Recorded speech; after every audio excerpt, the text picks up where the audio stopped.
Bago tayo magsimula, ipapromote ko lang. Aking mga power bracelets, available po ito sa Shopee at sa TikTok. But most of my power bracelets are available sa Shopee. So, lahat po yan ako yung gumagawa. Meron tayong mga protection bracelets. So, this is a combination of fire agate and lucky red string, which I have been using for more than 4 years na. And then, meron tayong dalawang klase ng obsidian evil eye. We have the smaller version, which is the 6mm bead and the 8mm bead. This is good for warding off negative energies around you. And, of course, yung mga evil eye. And then, we have the anti-evil eye bracelet. So, para to sa mga anti-inggit, ganyan, sa paligid nyo. And then, also, we have the selenite evil eye. So, the good thing about this is multi-purpose na siya. Kini-cleanse na niya yung energies around you. And also, yung mga kasama niyang bracelets, cleansing and recharging as well. So, just like this one. Ayan. And then, we have other bracelets for other intentions and manifestations. So, meron tayong authentic malachite. This is for healing and also attraction of money and transformation. And marami pang iba. Meron din tayong chakra bracelet for balance.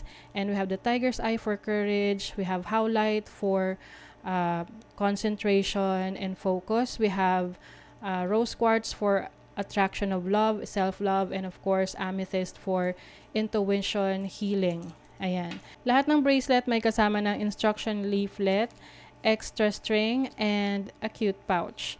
Ayan. Meron din ako mga bagong products sa aking shop. Ito yung Intention Oils. It comes with 2 sizes. Meron tayong dropper, which is 15 ml.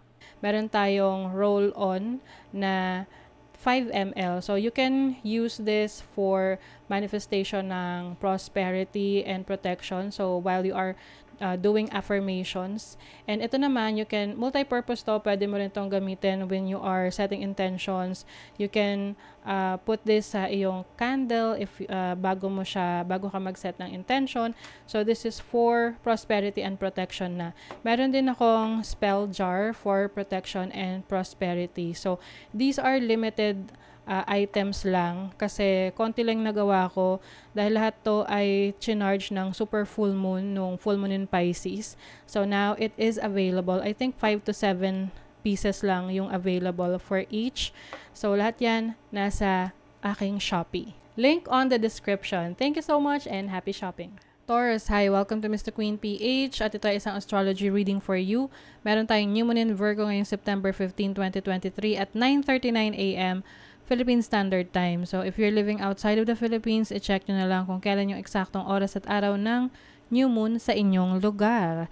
And this is also a good time for you to manifest your desires, yung mga bagay na gusto nyong simulan, because new moon is about new beginnings.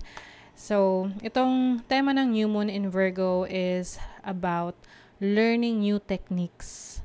Mga pag-aaral ng mga bagong kaalaman na magpapaunlad ng inyong sarili. Pwedeng sa career mo, sa relationships mo, or kung ano man yung pinupurso mo sa buhay. And ang opportunities for you dito is how are you going to take practical actions towards your goals and dreams, na yung bang sinet mo na goal ay achievable ba siya? Practical ba yung mga actions na gagawin mo para ma-achieve mo yon? Kasi kung hindi, kung masyadong mataas, minsan kasi masyado tayong mataas mag-set ng goals na to the point na ikaw mismo nahihirapan kang gawin yun, no? So, okay lang naman mga small steps, no? Baby steps. At least, you are one step closer to your goals na hindi mo naman pinipressure yung sarili mo na, mag-deliver right away. Kasi it takes time, kailangan may pagdaan ng process. So, you're going to reassess your situation if realistic ba yung mga actions na gagawin mo for your goals. And then, some of you are going to fix issues, mga problems ninyo in the past na hindi nyo hinaharap. Ngayon, bibigyan nyo na ng solusyon yan, finally. And another one is, yung may mga goals kayo ngayon on how to strengthen your boundaries. Na learn to set boundaries na para hindi ka natitake advantage ng iba. It's okay to say no, no? Pag ayaw mo, no. Pag gusto mo, yes. Pero pag ayaw mo, it's okay to tell them na you refuse, you decline, 'di ba? Para nakukuha nila yung message na gusto mong iparating. Kasi minsan, umuoo tayo kahit ayaw natin, di ba? Ang ending, nagkakaroon ng misinterpretation, misunderstanding, kasi akala niya gusto mo pero hindi pala. Tapos eventually, magkakaroon lang ng conflict. So, mas maganda na maging totoo ka sa sarili mo. No? And then, also, another goal is how you're going to cope with unexpected change. Dahil minsan, kahit na naplano na natin ang mga bagay-bagay, meron mga uncontrollable or beyond our control na biglang nagbabago. May plano ka, tapos itong taong to kasama mo sa plano mo, tapos biglang nag-iba siya ng plano. So, anong gagawin mo? Itutuloy mo pa ba? Kahit wala na siya? Alam mo yun? So, you have to learn how to cope with unexpected changes. So, for you, Taurus, ang new moon in Virgo is happening in your 5th house of passion. This is also romantic connections. Ito yung hindi ganun ka seryoso na relationship. So, some of you, i-reassess nyo kung ito bang relationship that you are getting into ay worth it. Kasi kung hindi siya worth it, then maybe you're going to let that go or you're going to take it slow na hindi mo masyadong i-all out sa taong to. 5th house is also about passion. So, I think passion and creativity. So, iba sa inyo, meron kayong i-discover na bagong libangan, bagong passion na tutulong sa inyo para mas maging parang relaxed kayo in some ways. Like for example, pag itong hobby na to or libangan na to ginagawa ninyo, ano kayo parang nare-relax. So, maaring yun ang isa sa i-discover ninyo. Some of you, yung mga creative passions ninyo, creative talents ninyo na pwede nyong gawing career in the future, diba? And then, meron tong opposition sa 11th house. I see some of you, maaring you are dating a friend. Parang friends muna kayo bago kayo naging magka-date. But it seems na parang there is something holding you back. Parang iniisip mo na, ano ba, maganda ba na ituloy ko to as a romantic connection with this friend or baka makasira lang to sa friendship namin, so sayang lang. So, i-reassess mo if you are willing to take the risk. Kasi lahat naman kasi posible yun eh. Posibleng magkaroon ng issue. But some of you naman ay maaring nahihiya kayo na ipakita yung talents nyo sa ibang tao or like sa community ninyo. Halimbawa, magaling kayong kumanta pero sinasarili nyo lang. So, syempre, binigay na talent sa inyo ni God. Dapat you are also willing to share that to others. 'Di ba? Kasi singing is also healing other people, lalo na kung yung music mo is very touching, no? Parang it is changing people's lives, kumbaga. So, it's time for you to be out in the open and express yourself, express your creativity, your passion, your talents.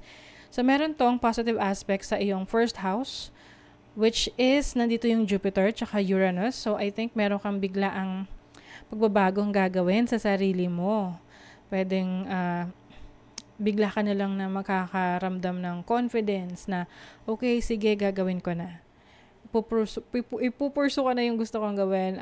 I'll be out there in the open, share my knowledge, my skills to everyone. And meron din tong positive aspect sa 9th house mo, which is about learning, higher learning. Pwede rin tong travel opportunities. Maaring meron kang travel opportunities in the future or meron kang pag-aaralan, ima-master na skill that will give you confidence. Kasi pag master ka sa isang skill, ang taas ng confidence mo pag ganun, 'di ba? Merong new opportunities, like a new beginning for you. Something is ending and something is starting. Iba, maaring type of relationship sa isang tao. So, from friendship to lovers. Pwede rin from lovers to friends. You are moving on, moving forward. I think meron kayong mga short travel during this time. Meron kang iniiwasan eh. Iniiwasan na may masabing hindi maganda sa taong to. Oo. May pagbabago ka. I think meron kang binabago na ugali mo na alam mong hindi siya nakakatulong sa pagpapadami ng friends. Alam mo yun, lalo na kung may pagkataklesa ka. So, I think ngayon, mas pinipili mo na yung words na gagamitin mo para hindi ka maka-offend ng iba. So, things are changing for the better para sa'yo, Taurus. So, that is your reading. Kung nagustuhan nyo to, naka-resonate kayo, mag-comment kayo dyan. Like, share, subscribe para lagi kayong updated sa ating mga readings. Thank you so much, Taurus. See you again.